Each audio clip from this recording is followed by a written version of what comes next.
আর ডিএমএসপিদের এমন কিছু কথা বাইরে বলা উচিত নয় যেটা নিয়ে মানুষ ব্যঙ্গ করার সুযোগ পায়। পলিটিক্যাল লিডারদেরও বলা উচিত না, ডিএমএসপিদেরও বলা উচিত না বলে আমি মনে করি। পুলিশ ডিসিপ্লিনারি ফোর্স এবং ভোটার লিস্টটা দেখবেন, আমি আগেই বলে দিয়েছি, মানুষ যাতে হ্যারাস না হয়, জেনুইন ভোটাররা যাতে হ্যারাস না হয়, এটা দেখতে হবে। আর যে কোনো ইনস্ট্রাকশন আসলে প্লিজ দয়া করে সিএসকে জানাবেন, প্রয়োজন হলে আমাকে জানাবেন। আমাদের না জানিয়ে আপনারা হুটফাট সিদ্ধান্ত নিয়ে নিচ্ছেন, তার মানেটা কি? পা একদিকে মাথা একদিকে। কখনো তো এই জিনিস হয়নি। এগুলো না ভেজে এরপরে নেক্সট প্ল্যান আমার তাই থাকবে। Enough is enough. আমাদেরগুলো দিয়ে পাল্টা জল চলে যাবে ওর ওখানে, তবেই বুঝতে পারবে। যতক্ষণ গায়ে না লাগে আঘাত, ততক্ষণ কেউ রিয়েলাইজ করে না। এটা প্ল্যান করো এখন থেকে, তারপরে বাদ বাকিটা আমি পরে দেখব। আইসিরা এলাকায় ভিজিট করছেন?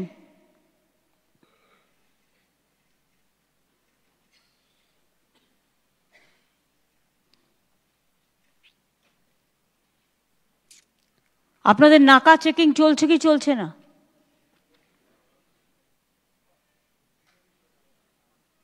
নাকা চেকিং চলছে? অনেক রকম চক্রান্ত চলছে, সেটাকে রোকবার দায়িত্ব আপনাদের। আপনারা অ্যাডমিনিস্ট্রেশনে আছেন। সাইবার ক্রাইমটা দেখবার জন্য একজন করে নোডাল অফিসার রাখবেন। লিগাল অফিসার তো আপনাদের অ্যালাউ করা হয়েছে। লিগাল অ্যালাউ করা হয়েছে না পুলিশকে?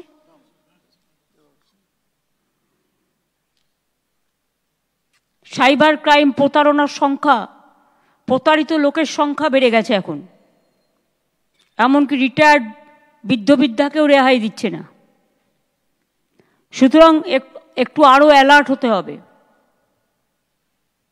একদিকে ফিল্ড ভেরিফিকেশন, আগে পুলিশ 4-5 বার একটা এলাকায় ঘুরতো গাড়ি নিয়ে, বদমাশগুলো বুঝতে পারত যে নজরে আছে। এখন ভিজিলেন্সটা কমে গেছে, ভিজিলেন্সটা বাড়াতে হবে। শ্রাবণী মেলা চলছে, যাতে কেউ ব্যাগের মধ্যে এটা ওটা ঢুকিয়ে নিয়ে না যেতে পারে সেটা দেখতে হবে। এরকম কিছু খবর আমরা পাচ্ছি, নিয়ে অন্য কারোর দোষ দিয়ে দেবে। এখন থেকে যদি আপনারা নজর রাখেন, আমরা চাই মেলা শান্তিপূর্ণভাবে ভালোভাবে হোক। কেউ কিছু করলে ধরে নেবো আমরা, সেটার সম্বন্ধে চিন্তা নেই, কিন্তু মানুষের ক্ষতি যারা করবার চেষ্টা করবে তাদের কোনো ক্ষমা করা হবে না। পরিষ্কার কথা। নিগম, তোমার হেলথ নিয়ে কিছু বলার আছে?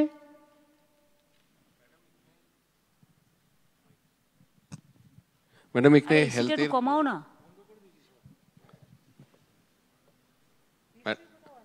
मैडम এখানে রামপুরহাট মেডিকেল কলেজ और দুটো বড় হসপিটাল, আমাদের শিউরি সদর হসপিটাল আর বোলপুরে আমাদের হসপিটাল রয়েছে। সেই কাজগুলো ভালো করেই চলছে।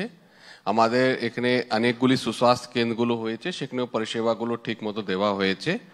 কিছু কিছু পিএইচসি বিপিএইচসি গুলোতে যেহেতু রিক্রুটমেন্টের প্রবলেমটা কেটে গেছে, সেজন্য ওখানে আরো আমরা ডক্টর পোস্টিং করে আরো পরিষেবাগুলো ইমপ্রুভ ফার্দার কয়েকদিনের মধ্যে আমি ইমিডিয়েট করে নেব। এমনি ম্যাডাম আর কোনো অ্যাজ সাচ কোনো অসুবিধা নেই। কয়েকটা লোকাল ইস্যুজ আছে, সেগুলো আমরা ডিটেল নিয়েছি, সেগুলোতে অ্যাকশন করা হচ্ছে ম্যাডাম।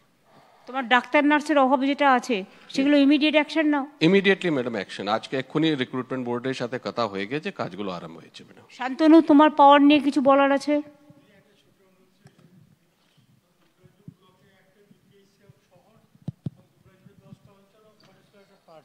পুরো নির্ভর ব্লক স্টেট জেনারেল করে দেওয়ার। এখন না, পরে আস্তে। এখন অনেক কাজ করা হচ্ছে, আবার আস্তে আস্তে হবে। ম্যাডাম, বিদ্যুৎ এখানে কাজকর্ম এই জেলাতে ভালোই হয়েছে। বিগত কয়েক বছরে আমরা এখানে অলমোস্ট 4,500 থেকে 5,000 কোটি টাকার কাজ করেছি। আরও 1,000-1,500 কোটি টাকার কাজ মতন হবে, সেটা প্ল্যান করা আছে। 11-12খানা সাবস্টেশন বিগত কয়েক বছরে শেষ করেছি। আরও কয়েকটা সাবস্টেশন প্ল্যান করেছি। আপনি বললে প্রায়োরিটি করে তবেই করব। আর এর বাইরে প্রায় 3,000-3,500 কিলোমিটার লাইন HTLT লাইন হয়েছে। আর আমাদের শোনো, যা টাকা খরচ করা হয়েছে তাতে যে কাজটা করা সেটা করো। এখন ইকুইলিব্রিয়ামে আছে ম্যাডাম, স্টেবিলিটি আছে।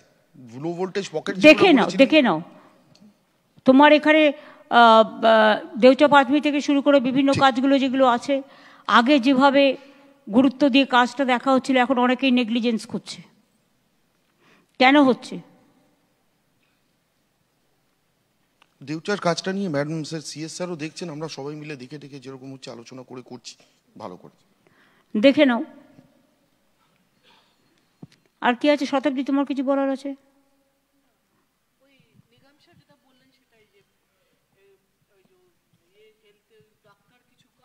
না, সেটা তো বন্ধ ছিল ওবিসির জন্য। অসিত, আগের বার তো তোমরা জলে গিয়ে ডুবে গেছিল, সাবধানে যাবে তো।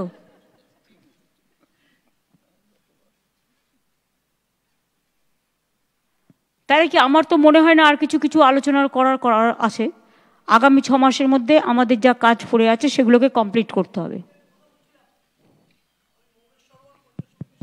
হ্যাঁ, তো কি হয়েছে?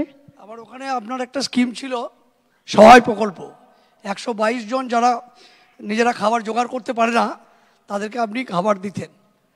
এই গত বছর ফেব্রুয়ারি মাস থেকে এটা স্বনির্ভর দলটা চালাতো। গত বছর ফেব্রুয়ারি মাসের পর থেকে আর ওই 20 টাকা পার হেড দেওয়া হতো, 22 টাকা, সেইটা এখন আর বন্ধ হয়ে গেছে। এর ফলে আর স্বনির্ভর দল চালাতে পারছে না। সেটা দেখে নেবে, দেখে নিয়ে আমাদের জানাবে, রিপোর্ট আমরা দেখে নেব। ঠিক আছে, তাহলে আমি আজকে মিটিং শেষ করছি এই কারণে, যেহেতু আমাদের মিছিল আছে। খাবার টাবার দিচ্ছে তো ওদের সবাইকে, যারা মিটিংয়ে অ্যাটেন্ড করেছে, যারা আপনারা আছেন লাইন ডিপার্টমেন্টে, যারা বিডিও, ডিএমডিসি এবং অন্যান্য যারা আছেন, তাদের সকলকে বলবো সতর্ক থেকে কাজগুলো করবেন। অসহায় মানুষ যাতে ডিস্টার্ব না হয় সেদিকে নজর রাখবেন, এবং ভোটার লিস্ট সংশোধনের নামে যেন কোনো অত্যাচার না হয় এবং জেনুইন ভোটার বাদ না পড়ে। কারণ কেউ বলছে 1.5 কোটি বাদ দেবো, 2.5 কোটি বাদ দেবো, তাদের কি অধিকার আছে বলবার? সুতরাং এই কাজটা যারা করছেন তারা যত্ন নিয়ে করবেন, এবং ডিএমকে আমি বলবো প্লিজ মনিটর ইট সিরিয়াসলি। ওদের হাতে ছেড়ে দিয়ে আমি বসে থাকলাম, এটা হবে না। এখন কিন্তু সেদিন নেই। আর পুলিশের ভূমিকাটাও গুরুত্বপূর্ণ আছে বীরভূমে, একটু নেগলিজেন্স চলছে। এটা আমি এসপিকে বলে গেলাম আমার যতদূর ক্ষমতা, বাদ বাকি তো আলোচনা করব। সকলে ভালো থাকবেন, সুস্থ থাকবেন, সুন্দর থাকবেন। অনেক ধন্যবাদ। যেহেতু আমাদের একটা মিছিল আছে, আমাদের ভাই বোনেদের উপর অত্যাচার হচ্ছে, তাই হয়তো আমাদের যেতে হচ্ছে। কাজেই আমি সমস্ত অফিসাররাও যারা এসছে